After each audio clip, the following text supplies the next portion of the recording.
Hello everyone. तो आज के वीडियो हम क्लास 10th के जितने भी स्टूडेंट 2025 में एग्ज़ाम देने वाले हैं बोर्ड एग्ज़ाम, उसके लिए ये काफ़ी हेल्पफुल वीडियो होने वाला है। तो आप लोग ज़रूर इस वीडियो को देख लें ताकि आपका जो है ना प्रकाश का परावर्तन एवं अपवर्तन चैप्टर कंप्लीट हो सके। तो देखिए इस चैप्टर से जो है ना अधिकतर सवाल पूछे जाते हैं।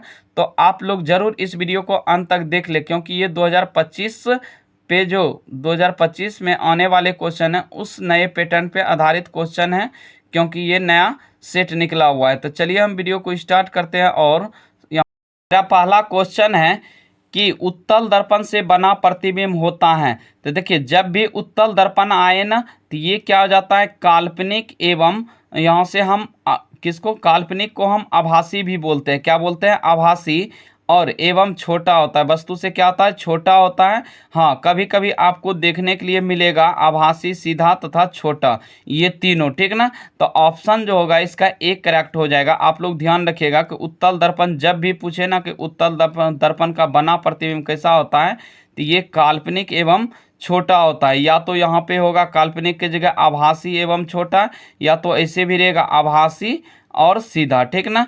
चलिए क्वेश्चन नंबर 2 है मेरा कि निम्नलिखित में किस दर्पण द्वारा वस्तु का वास्तविक प्रतिबिंब प्राप्त किया जा सकता है। तो देखिए वस्तु का वास्तविक प्रतिबिंब जब भी आए ना तो ये हो जाता है अवतल दर्पण। क्या होता है, अवतल दर्पण में हम क्या करते हैं कि वस्तु से जो है ना बड़ा और वास्तविक प्रतिबिंब हम बना सकते हैं। तो कौन सा दर्पण हो जाएगा, तो अवतल दर्पण हो जाएगा, ठीक ना। तो ऑप्शन नंबर जो होगा इसका बी करेक्ट हो जाएगा, अवतल दर्पण। चलिए क्वेश्चन नंबर हम तीसरा देख लेते हैं।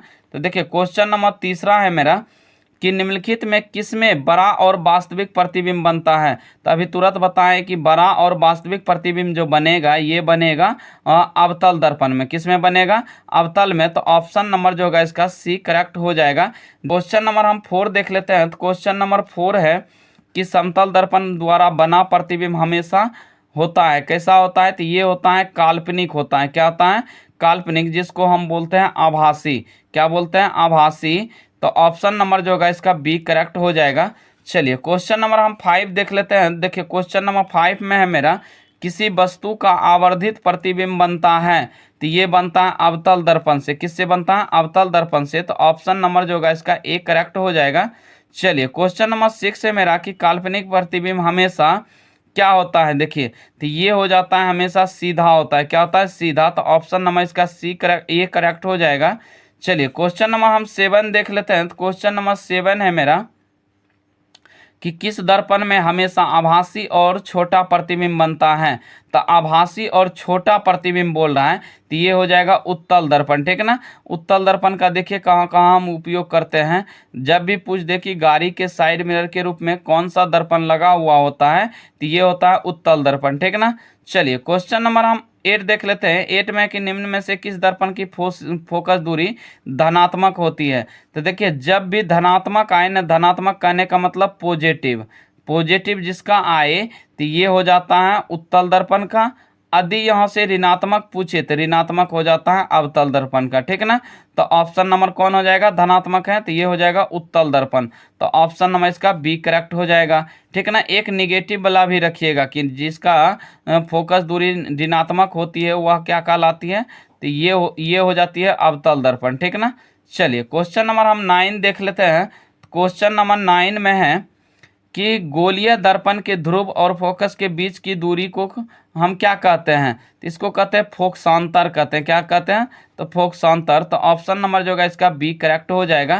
क्वेश्चन नंबर 10 है कि वक्रता त्रिज्या एवं फोकस दूरी में संबंध है। तो देखिए वक्रता त्रिज्या और फोकस दूरी में जो संबंध है ये सभी जानते हैं कि एफ बराबर क्या होता है, r/2 होता है। एफ बराबर क्या होता है, r/2। एकदम इंपॉर्टेंट है, इसको याद रख लीजिएगा एकदम बढ़िया से। देखिए क्वेश्चन नंबर 11 है मेरा कि क्वेश्चन नंबर 11 में कि हजामत बनाने के लिए प्रयोग किया जाता है। तो देखिए हजामत बनाने के लिए जो नाई लोग यूज करते हैं ये करते हैं अवतल दर्पण का, क्योंकि उसमें जो प्रतिबिंब बनता है क्या बनता है, वस्तु से बड़ा और क्या होता है, वस्तु से बड़ा भी बनता है और वास्तविक भी, मतलब फेस कैसा दिखाई देता है, एकदम वास्तविक में। तो ऑप्शन नंबर जो होगा इसका बी करेक्ट हो जाएगा, अवतल दर्पण। चलिए क्वेश्चन नंबर 16 है कि सोलर कुकर में प्रयोग किया जाता है? तो देखिए सोलर कुकर में जब भी आए ना तो ये होता है अवतल दर्पण का उपयोग होता है, ठीक ना। तो ऑप्शन नंबर जो होगा इसका 12 का ए करेक्ट हो जाएगा, अवतल दर्पण। चलिए क्वेश्चन नंबर हम अगला देख लेते हैं। क्वेश्चन नंबर 13 है मेरा कि सर्च लाइट की परावर्तक सतह होती है। तो देखिए सर्च लाइट का जो परावर्तक सतह होती है ये होती है अवतल दर्पण। ऑप्शन नंबर जो है इसका बी करेक्ट हो जाएगा। अब देखिए 14 मई की रोगियों के नाक, कान, गले आदि की जांच के लिए डॉक्टर प्रयोग करते हैं।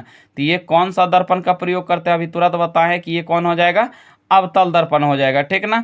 जितने भी आए ना रोगी से संबंधित तो की दर्पण, तो ये कौन हो जाएगा, अवतल दर्पण हो जाएगा, ठीक। चलिए क्वेश्चन नंबर हम 15 देख लेते हैं। क्वेश्चन नंबर 15 है कि पानी में डूबे एक उत्तल लेंस की फोकस दूरी हवा में इसकी फोकस दूरी की अपेक्षा क्या हो जाएगी। तो देखिए जब भी उत्तल लेंस की फोकस दूरी हवा में, तो इसकी फोकस दूरी जो होगा मतलब क्या हो जाएगा, तो इसकी अपेक्षा में ये हो जाएगा कम होती है, क्या होती है, कम। तो ऑप्शन नंबर इसका बी करेक्ट हो जाएगा। चलिए क्वेश्चन नंबर हम 16 देख लेते हैं। तो देखिए क्वेश्चन नंबर 16 है कि उत्तल लेंस में बना प्रतिबिंब।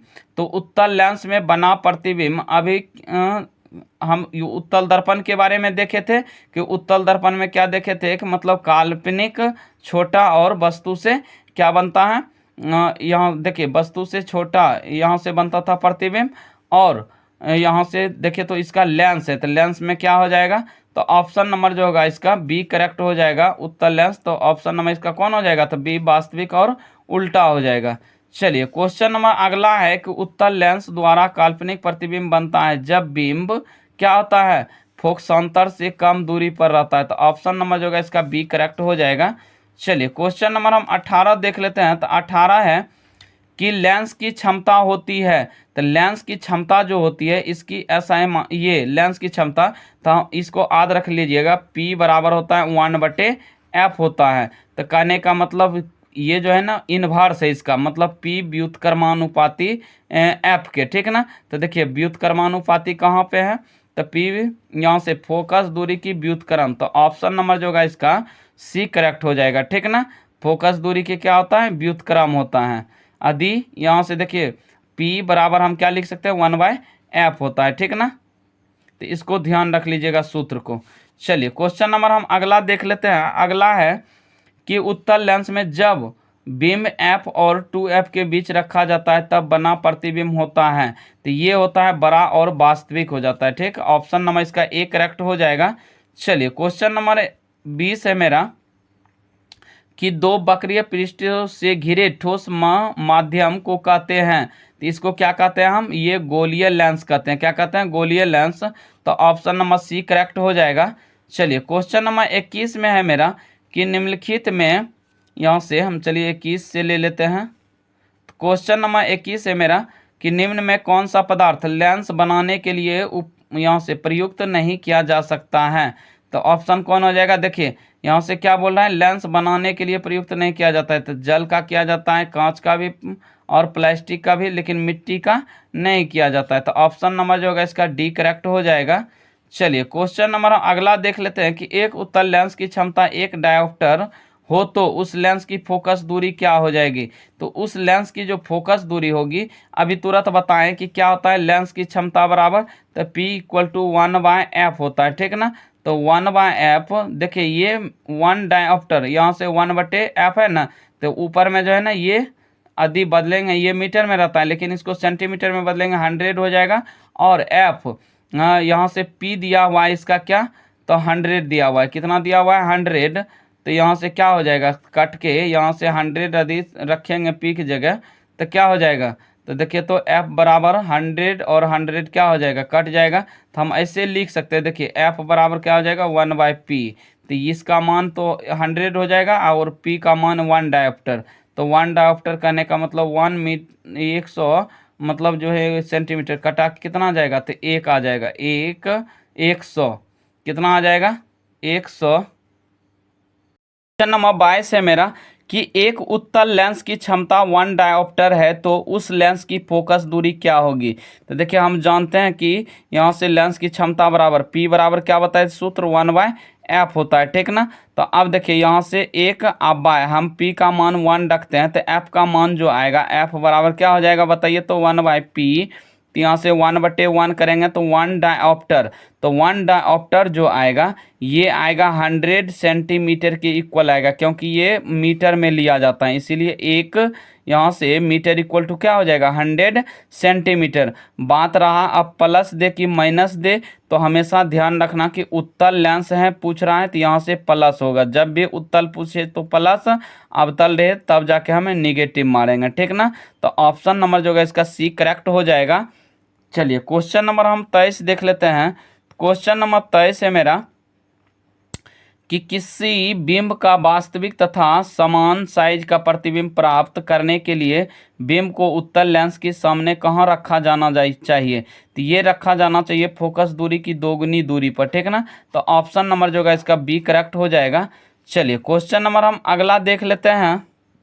क्वेश्चन नंबर 24 है मेरा कि किसी गोलीय दर्पण तथा किसी पतले गोलीय लेंस दोनों की फोकस दूरियां -15 सेंटीमीटर है तो दर्पण तथा लेंस संभवतः है। तो देखिए दोनों में क्या है -15 सेंटीमीटर दूरी पे, तो ऑप्शन नंबर जो है इसका दोनों कैसा होगा लेंस, तो ये हो जाएगा मतलब अवतल है और लेंस है, तो संभवतः ये हो जाएगा अवतल हो जाएगा। कौन हो जाएगा अवतल, तो ऑप्शन नंबर जो है इसका ए करेक्ट हो जाएगा। चलिए क्वेश्चन नंबर 25 है कि प्रकाश के अपवर्तन के कितने नियम हैं। तो प्रकाश के अपवर्तन के 2 नियम हैं। अगला क्वेश्चन है प्रकाश के परावर्तन के कितने नियम हैं, तो 2 ही हैं। ऑप्शन नंबर बी करेक्ट हो गया। चलिए क्वेश्चन नंबर 27 है मेरा कि 27 में कि सरल सूक्ष्मदर्शी में किसका उपयोग होता है। तो सरल सूक्ष्मदर्शी में जो उपयोग होता है ये होता है उत्तल लेंस का, ठीक ना। तो ये ध्यान रखिएगा। ऑप्शन नंबर जो है इसका डी करेक्ट हो जाएगा। क्वेश्चन नंबर 28 है कि किसी माध्यम के अपवर्तनांक का मान होता है। तो अपवर्तनांक का जो मान होता है ये होता है sin i/sin r होता है। तो ऑप्शन नंबर जो होगा इसका ए करेक्ट हो जाएगा। इसको ध्यान रखिएगा क्योंकि ये इंपॉर्टेंट क्वेश्चन है। चलिए क्वेश्चन नंबर 29 में है मेरा कि एक उत्तल लेंस, यहाँ से एक उत्तल लेंस होता है। तो देखिए एक उत्तल लेंस जो होता है ये क्या होता है, ये किनारों की अपेक्षा बीच में मोटा होता है। क्या होता है बीच में ऐसे उभरा हुआ रहेगा मोटा जैसा। तो ऑप्शन नंबर जो होगा इसका सी करेक्ट हो जाएगा, ठीक ना। चलिए क्वेश्चन नंबर हम 30 देख लेते हैं। क्वेश्चन नंबर हम 30 देख लेते हैं। देखिए क्वेश्चन नंबर 30 है मेरा कि अवतल लेंस की आवर्धन m बराबर होता है। देखिए आवर्धन जो होता है अवतल लेंस का ये क्या हो जाता है, ये होता है v/u हो जाता है, ठीक ना। तो ऑप्शन नंबर जो होगा इसका डी करेक्ट हो जाएगा। यदि उत्तल लेंस रहता ना तब होता है u/v हो जाता, उत्तल लेंस के लिए तब ये बी करेक्ट हो जाता है, ठीक ना। लेकिन यहाँ से अवतल पूछ रहा है तो ये हो जाएगा u/v। तो ऑप्शन नंबर जो है इसका डी करेक्ट हो जाएगा। चलिए क्वेश्चन नंबर 31 देख लेते हैं। 31 में कि गोलीय दर्पण में फोकसांतर एवं वक्रता त्रिज्या के बीच संबंध है। तो देखिए यहाँ से होता है, यहाँ से एफ बराबर जो होता है r/2 होता है, ठीक ना। मतलब जो है ना त्रिज्या की क्या होती है फोकस दूरी, यहाँ जो है ना फोकस दूरी जो होती है त्रिज्या के आधी होती है। तो देखिए हम इसको क्या लिख सकते हैं, तो यहाँ से कि r बराबर यदि लिखना चाहे तो ये हो जाएगा 2f हो जाएगा, ठीक है ना। तो देखिए r बराबर 2f है कहीं पे, तो ऑप्शन नंबर जो होगा इसका ए करेक्ट हो रहा है। चलिए क्वेश्चन नंबर हम 32 देख लेते हैं। तो क्वेश्चन नंबर 32 है मेरा यहाँ से कि निर्गत किरण एवं अभिलंब के बीच के कोण को कहते हैं। तो देखिए बीच के कोण को जो कहते हैं इसको क्या कहते हैं, हम निर्गत कोण कहते हैं। क्या कहते हैं, निर्गत कोण। तो ऑप्शन नंबर जो है इसका सी करेक्ट हो जाएगा। चलिए क्वेश्चन नंबर 33 है कि 1 मीटर फोकस दूरी वाले उत्तल लेंस की क्षमता होती है।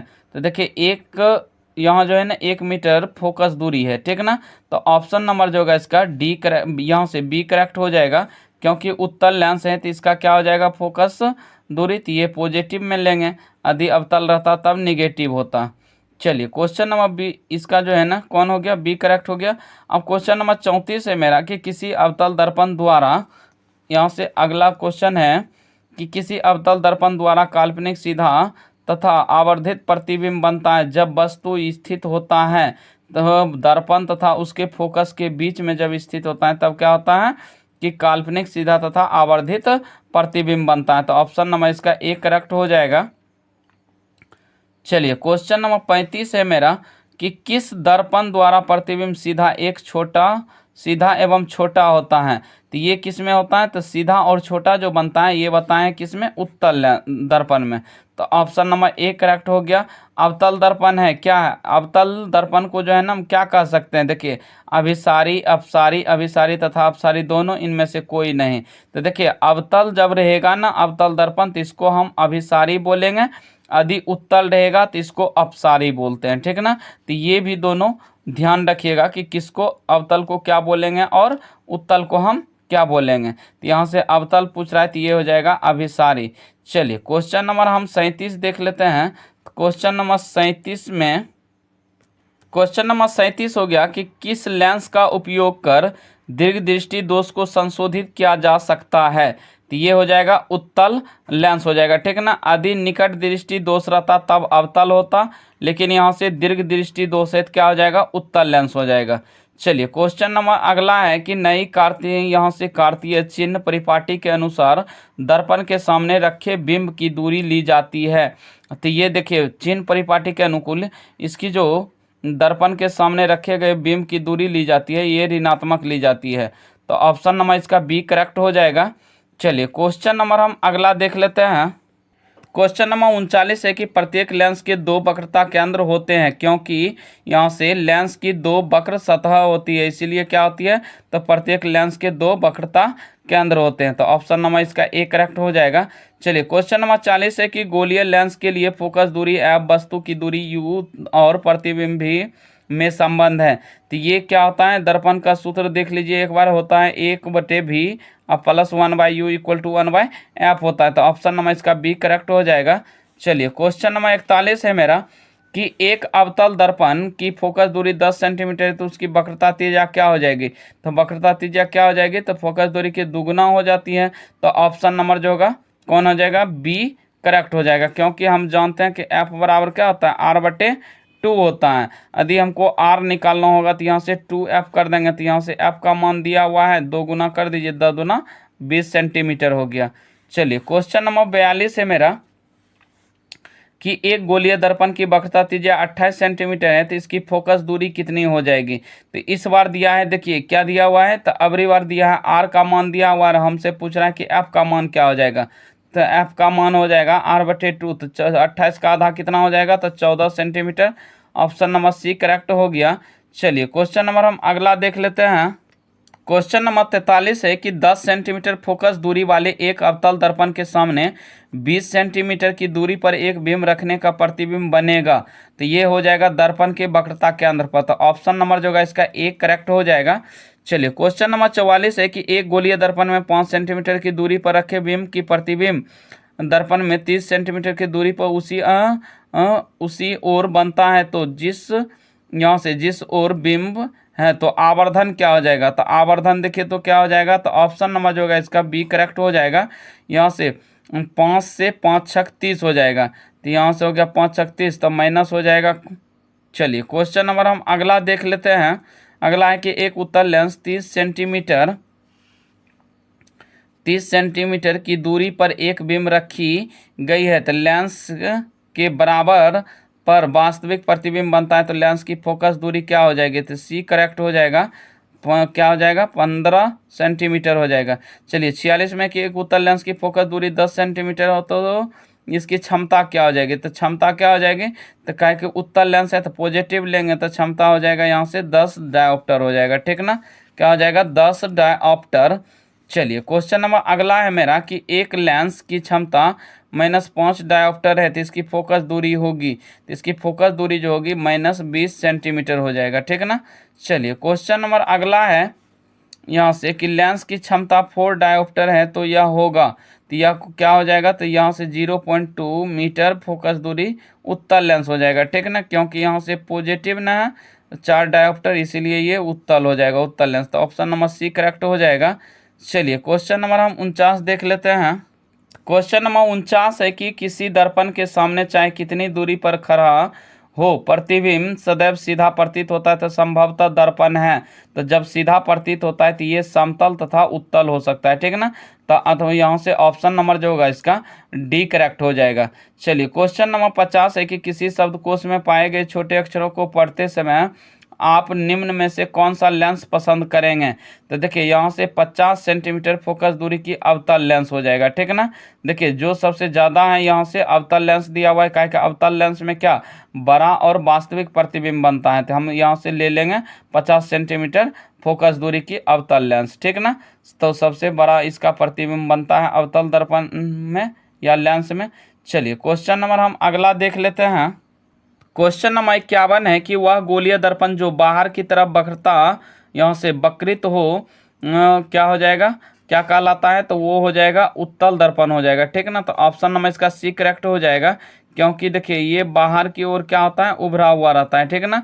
तो ऑप्शन नंबर जो होगा इसका यदि अंदर की ओर रहेगा तो अवतल दर्पण होगा। यदि यहाँ से देखिए इस तरह से यदि रहेगा लेंस, यदि बाहर की ओर उभरा हुआ, तो यहाँ देखिए इस तरह से यदि बाहर की ओर है तो ये हो जाएगा, ये क्या कौन हो जाएगा, उत्तल हो जाएगा। यदि अंदर की ओर इस तरह से रहेगा, यदि हम अंदर की ओर जाते हैं तो देखिए इस तरह से, तो ये हो जाता है मतलब अंदर की ओर है ना, तो ये होता है अवतल दर्पण, ठीक ना। चलिए क्वेश्चन नंबर हम अगला देख लेते हैं। अगला है कि गोलीय दर्पण के परावर्तक पृष्ठ के केंद्र को दर्पण का कहलाता है। तो ये क्या कहलाता है, तो ये कहलाता है ध्रुव कहलाता है।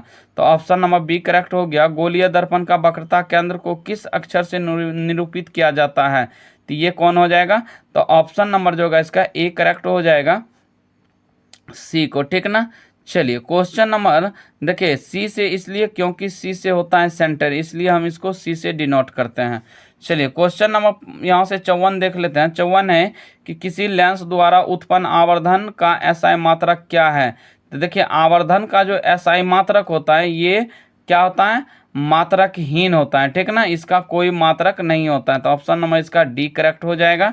हाँ, फिर पूछेगा कि लेंस की क्षमता का एसआई मात्रक क्या है, तब होगा डायोप्टर, लेकिन इसका आवर्धन होता है मात्रकहीन होता है, बीमाहीन। चलिए उसके बाद अगला है कि यहाँ से निम्न में से किस लेंस की फोकस दूरी धनात्मक होती है। तो ये तो शुरू में पढ़े हैं कि उत्तल लेंस हो जाएगा, कौन हो जाएगा, उत्तल लेंस। गोलीय दर्पण के ध्रुव तथा वक्रता त्रिज्या से गुजरने वाली सीधी रेखा को क्या कहते हैं हम। तो देखिए इसको कहते हैं मुख्य अक्ष कहते हैं, क्या कहते हैं, मुख्य अक्ष हो जाएगा। चलिए क्वेश्चन नंबर अगला देख लेते हैं। अगला है मेरा कि सूर्य के प्रकाश के संकेंद्रण से उत्पन्न ऊष्मा के कारण जल उठता है। तो ये क्या हो जाएगा, तो ये कागज हो जाएगा। ऑप्शन नंबर ए करेक्ट हो जाएगा। चलिए गोलीय दर्पण के परावर्तन पृष्ठ की वृत्ताकार सीमा रेखा का व्यास दर्पण कहलाता है। तो ये क्या हो जाएगा, तो ऑप्शन नंबर जो होगा इसका ए करेक्ट हो जाएगा, द्वारक कहलाता है, ठीक ना। चलिए क्वेश्चन नंबर हम अगला देख लेते हैं। अगला है कि टॉर्च एवं वाहनों के यहाँ से उग्र दीपों में किस दर्पण का प्रयोग किया जाता है। तो ये कौन सा किया जाता है, तो यहाँ से हो जाएगा देखिए टॉर्च एवं वाहन के क्या बोल रहा है, हेडलाइट लाइट्स में। तो ये किसका किया जाता है, तो ये किया जाता है अवतल का, ठीक ना। क्योंकि यहाँ से अधिक साइड मिरर के रूप में पूछेंगे तब किसका करेगा, तब करेगा उत्तल का। चलिए वाहन में साइड मिरर के पीछे में किस दर्पण का प्रयोग किया जाता है। तो देखिए इसमें किया जाता है किसका, उत्तल दर्पण का, ठीक है ना। तो ऑप्शन नंबर जो होगा इसका सी करेक्ट हो जाएगा। इनमें से कौन सा दर्पण का सूत्र है। तो देखिए इनमें पूछ रहा है कि दर्पण का कौन सा सूत्र है, तो यहाँ से फटाफट बता दीजिए आप लोग। तो ये हो जाएगा 1/v + 1/u = 1/f हो जाएगा। तो ऑप्शन नंबर इसका ए करेक्ट हो जाएगा 61 का। चलिए क्वेश्चन नंबर 62 है कि दो पृष्ठ से घिरा हुआ कोई पारदर्शी माध्यम जिसका या यहाँ से जिसका एक या दोनों पृष्ठ गोलीय हो कहलाता है, क्या कहलाता है। तो ऑप्शन नंबर जो होगा इसका ए करेक्ट हो जाएगा, ठीक ना, लेंस। चलिए क्वेश्चन नंबर अगला देख लेते हैं हम। अगला क्वेश्चन है कि उत्तल लेंस को हम क्या कहते हैं। तो उत्तल लेंस को जो हम अभी तुरंत बताए हैं कि यहाँ से क्या कहते हैं, अभिसारी कहते हैं, ठीक ना। यदि उत्तल लेंस रहेगा तो इसको अभिसारी कहते हैं, और अवतल लेंस रहेगा तो इसको हम अपसारी बोलेंगे, ठीक है ना। चलिए क्वेश्चन नंबर 64 है मेरा कि लेंस में कितने वक्रता केंद्र होते हैं। तो ये कितने होते हैं, तो 2 हो जाते हैं, ठीक ना। तो चलिए ऑप्शन नंबर इसका ए करेक्ट हो गया। चलिए क्वेश्चन नंबर 65 है कि लेंस के केंद्रीय बिंदु को कहते हैं। तो लेंस के केंद्रीय बिंदु को हम क्या कहते हैं? तो यहाँ से हो जाएगा, देखिए ऑप्शन नंबर जो है इसका बी करेक्ट हो जाएगा, प्रकाशित केंद्र। चलिए क्वेश्चन नंबर 66 है मेरा कि जब किसी लेंस पर समांतर किरणें आपतित होती है तो क्या होता है? देखिए कागज सुलगने लगता है। अगला इसका ऑप्शन है धुआं उत्पन्न होने लगता है। तो ये कौन हो जाएगा? तो ऑप्शन नंबर जो होगा इसका सी करेक्ट हो जाएगा, दोनों हो जाएगा, ठीक ना। तो ऑप्शन नंबर इसका सी करेक्ट हो जाएगा, ए और बी दोनों। चलिए क्वेश्चन नंबर 67 है कि लेंस में कितने फोकस होते हैं? तो लेंस में जो फोकस होते हैं ये कितने होते हैं? तो ये होते हैं 2, ठीक ना। चलिए लेंस की क्षमता का ऐसा मात्रक क्या होता है? डायोप्टर हो जाता है। चलिए उत्तल लेंस की क्षमता होती है, तो उत्तल लेंस की क्षमता जो अभी बताएं ये हम बताएं धनात्मक होती है, ठीक ना। चलिए क्वेश्चन नंबर अगला देख लेते हैं। अगला है कि अवतल लेंस की क्षमता, अवतल लेंस की क्षमता होती है तो अवतल लेंस के ऋणात्मक होती है, ठीक ना। तो ऑप्शन नंबर ए करेक्ट हो जाएगा। तालाब का जल कम गहरा दिखाई देने का कारण है, तो कम, देखिए ये क्या हो जाएगा? तो ऑप्शन नंबर जो होगा इसका सी करेक्ट हो जाएगा, अपवर्तन। चलिए क्वेश्चन नंबर 72 है, प्रकाश तरंग का उदाहरण है, तो ये हो जाएगा क्या? तो ऑप्शन ये अनुप्रस्थ तरंग हो जाएगा, क्या हो जाएगा? अनुप्रस्थ तरंग। ऑप्शन नंबर जो होगा इसका सी करेक्ट हो जाएगा।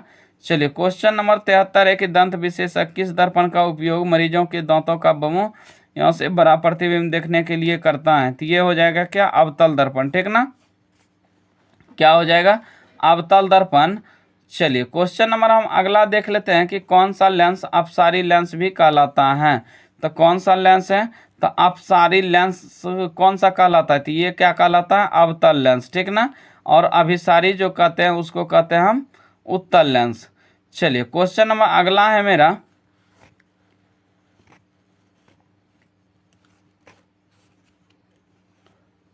हाँ तो अगला क्वेश्चन देख लीजिए 75 में है कि एक प्रयोग में अवतल दर्पण द्वारा किसी प्रतिबिंब यहाँ से बिंब का प्रतिबिंब एक पर्दे पर प्राप्त किया जाता है, तो यहाँ से दर्पण की फोकस दूरी निर्धारित करने के लिए प्रयोगकर्ता को मापने की जरूरत है। तो क्या हो जाएगा? तो इसका सी करेक्ट हो जाएगा, ए और बी दोनों।